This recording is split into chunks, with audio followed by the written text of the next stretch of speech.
So, you want to do an LS swap. Particularly, you want to do an E30 BMW LS swap.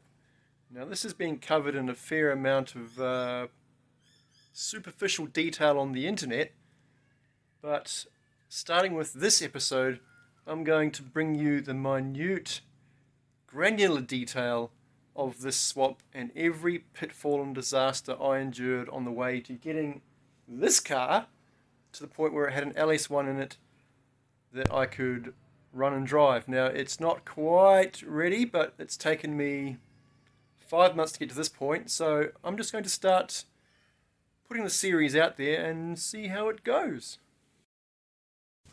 Hello and welcome to Missile Industries LS1 T56 manual conversion project. Now, I am standing in front of my XC Falcon right now, giving you the impression that this is about converting the Falcon. It's not. I'm keeping my Cleveland powered Falcon just the way it is, and the actual plan is to pull the engine and gearbox out of this VY SS Commodore and stick the combo into my BMW E30. Now, I had planned to do a project along these lines for years, and I did actually have a VU Commodore Ute secured for the project that had long tube pacemaker headers, a matchless tune, a cam, and an over-the-radiator air cleaner. And I bought it and I drove it around and I liked it, and I decided that I couldn't rip the guts out of it to stick into my BMW.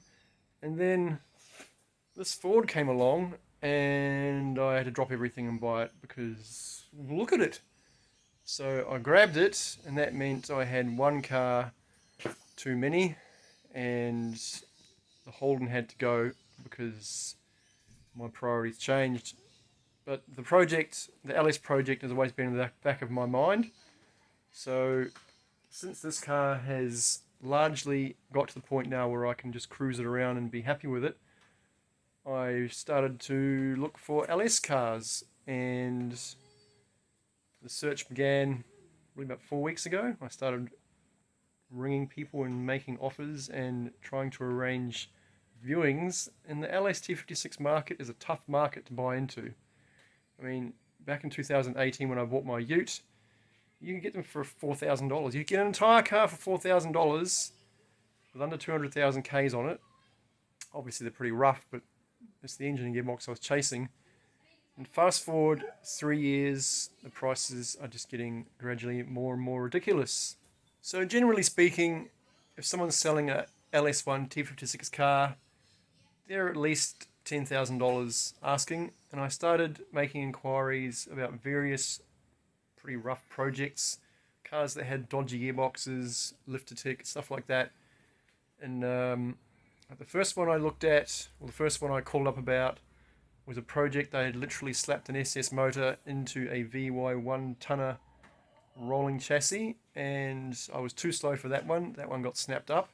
They were asking $9,500 for it, and it was literally just a rolling shell with a motor slung into the engine bay.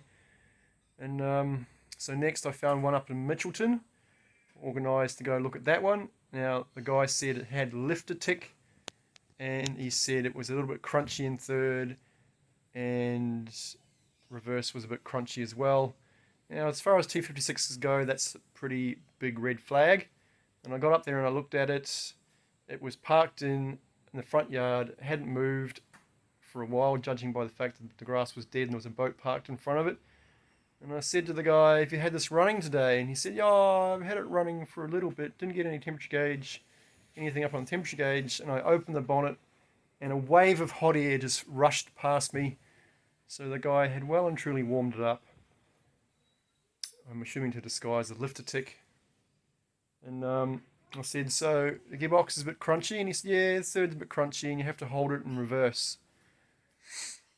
Now, holding a T56 gearbox in reverse means it's popping out of reverse, and that's bad. And holding it in gear so it doesn't pop out only makes it worse.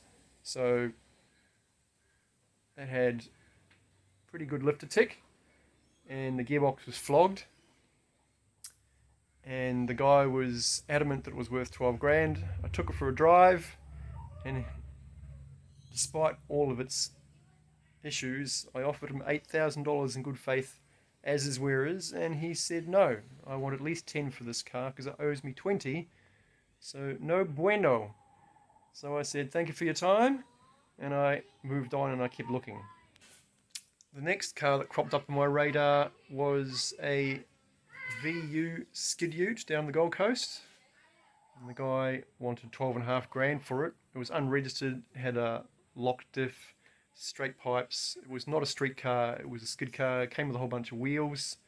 Started making overtures towards that guy to come and take it off his hands for $10,000 as long as the engine and gearbox were good. He was adamant that it was worth at least 11.5, 12 if I added in all the rims that it came with. So I said thanks but no thanks. I'm not paying that kind of money for a car that I can't even test drive because it's unregistered. So I passed on that, and during that time this one came up. Now this car was in Ipswich. It belonged to a interstate truck driver who worked night shifts.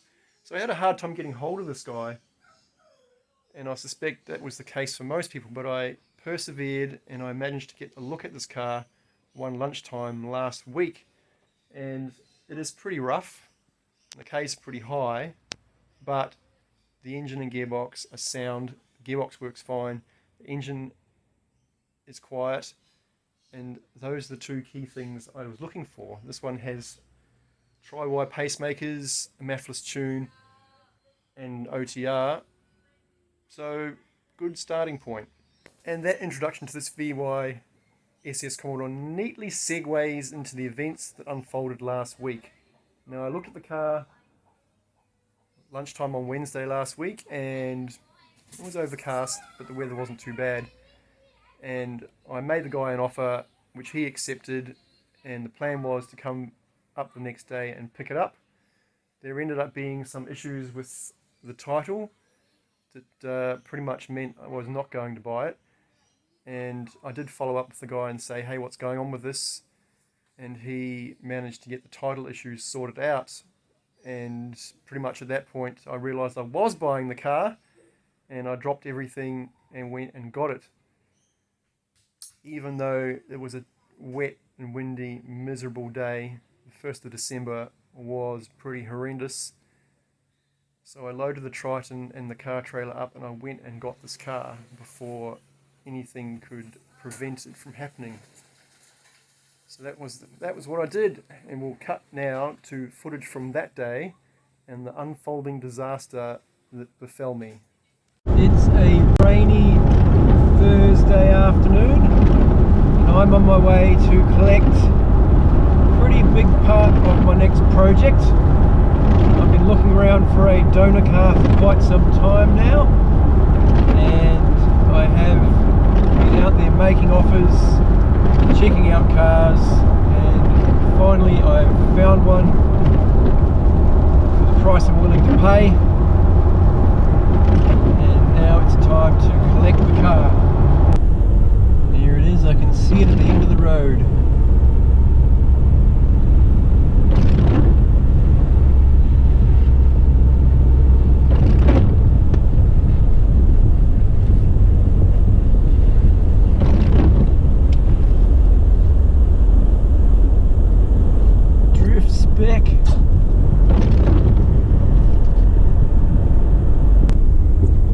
Commodore has been successfully loaded onto the trailer. Now I just have to get it home in these treacherous conditions. All drives aren't known for having the most weather-safe tyres, so I'm going to be taking it very easy. This is probably the fattest car I've towed, and these are probably the worst conditions I've driven in to tow.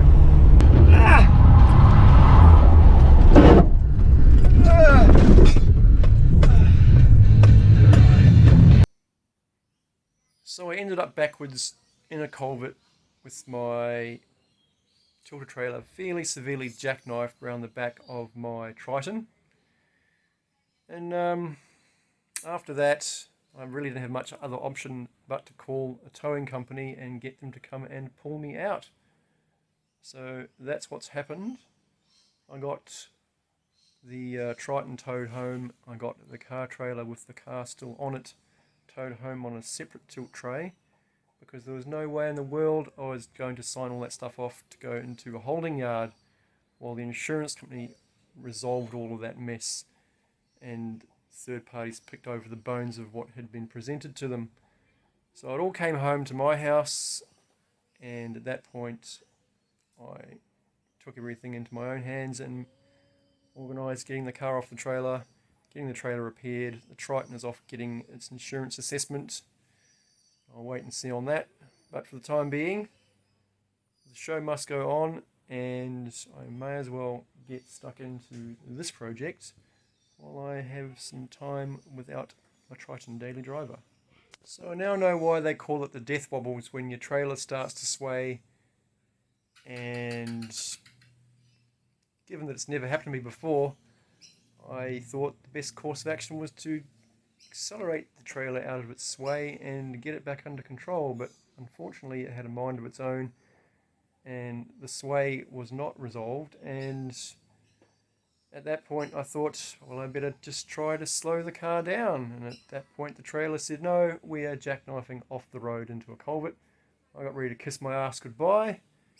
The car stood off the road, and when it came to a halt I looked around and realised that I was still on my wheels and I was just wedged into a culvert in the middle of the Warrego Highway. Caused a bit of a scene. Traffic started to slow down everywhere. I had bystanders rushing up to me going, are you okay, are you okay, leaving their cars on the motorway in the fast lane, and I said, I'm fine, get back in your car, get going, I'm going to call the tow service and this will sort itself out. The last thing I wanted was people being cleaned up as they sat on the side of the road. So I sat in my car. The police were there within minutes to tell me off and take notes. And another half an hour went by and the tow trucks turned up. It was kind of weird actually, because they said, oh, we'll tow you out, that's no big deal. But all they did was tow the Triton onto the bitumen and then just leave me to it. They said, I will meet you at the weighbridge area up the road there, and the Triton was literally on the road while the car trailer was still dangling into the culvert with the Commodore on it, and it was left up to me to pull that car trailer out of the culvert with my Triton while the police kept all the traffic stationary. And it took me 3 goes to finally get that trailer out of the culvert by myself with the Triton in low range first. I think the third attempt was the charm, and I got that car trailer up over the lip and onto the bitumen and drove to the hard shoulder where the 2 tow truck drivers were sitting waiting for me. Weird. It's almost as if they were setting me up to fail. But I didn't. So here we have one LS1 5.7 litre aluminium V8. Obviously this is a manual car. We look inside. Manual. This is the 3rd manual LS car that I've owned. I used to daily drive a VE sports wagon with a 6-speed manual and the L98 6-litre V8. This one has had a hard life. The interior is in pretty good order, to be honest. It's nice, pretty tidy in here, but the paint is faded. Someone's had a go at repainting parts of it. It only came with 3 alloys because one of them was broken. So it's got steelies on the back, and this car is ridiculously low. It's like it's on super low king springs. I can barely get the straps underneath it when I put it on the trailer to take it home. And as you can see now, it's up on ramps just so I can get around underneath it and have a look underneath it. The boot doesn't work. You have to use the emergency strap underneath the center console, or underneath the center partition to get it to open. The inside driver's handle is broken. Inside door handle is broken. petrol flap literally fell off the day before I looked at it. It's still in the glove box. It's been repaired before. The owner, while he was daily driving it, acknowledged that it was slowly falling apart on him. He'd recently done the wheel bearings and the brakes. I still have a wheel bearing kit in a box over here that he threw in because he hadn't got around to doing the other one yet. So he's done one wheel bearing. He's done the brakes on it.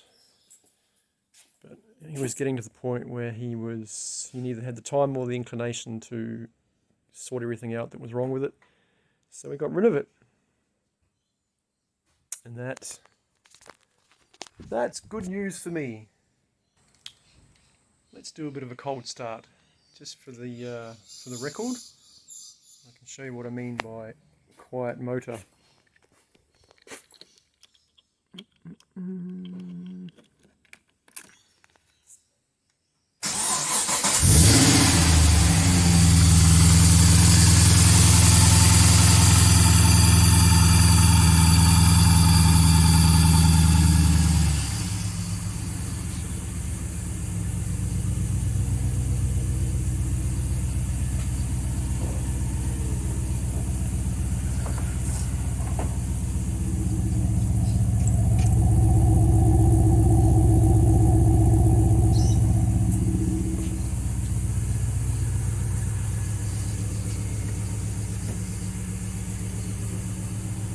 Yeah.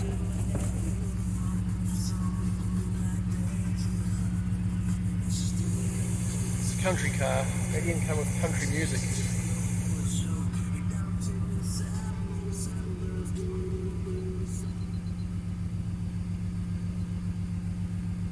No idea how any of that works. Not important. The important thing is the motor.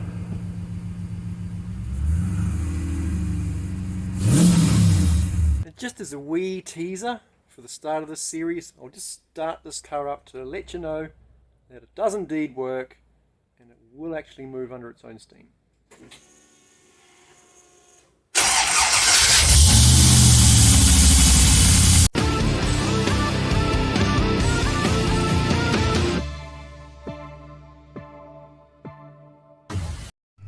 So, you want to know